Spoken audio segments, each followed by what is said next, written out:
کراچی برج board labour front union نے new Karachi town office میں Christmas کے حوالے سے تقریب کا انعقاد کیا۔ اس موقع پر چیئرمین ارشاد احمد قامی، جنرل سیکرٹری عبدالقیوم اور دیگر عہدیداران کے ساتھ ساتھ واٹر بورڈ کے ملازمین کی بڑی تعداد دیکھی جا سکتی ہے۔ اس موقع پر واٹر بورڈ کے ملازمین نے لیبر فرنٹ میں جہاں شمولیت کا اعلان کیا، وہیں گزشتہ روز لیبر فرنٹ سے الگ ہونے والے نے جو دعویٰ کیا تھا کہ نارتھ ناراواز سے کچھ ملازمین نے ان کے ساتھ لیبر فرنٹ سے علیحدگی کا اعلان کیا ہے، وہ بھی آج Abdul Qayyum, general secretary labour front کے ساتھ کھڑے تھے۔ سنیے ذرا۔ تو نارتھ ناراواز سے ہمیں چھوڑ گیا، اسٹیفن جو ہے یہ میرے ساتھ کھڑا ہے اور اسٹیفن کہیں نہیں گیا۔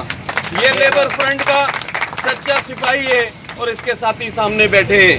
جبکہ اس موقع پر چیئرمین ارشاد احمد قامی نے خطاب کرتے ہوئے کیا کہا، سنیے۔ اگر ہمیں 100 جیالے، 100 جانثار، 100 محبت کرنے والے مل جائے تو ایک 100 کے جب محبت کرنے والے لوگ ہوتے ہیں نا تو ایک کے 10 دوست ہوتے ہیں، وہ 1000 کی تعداد بیٹھی بن جاتی ہے یار۔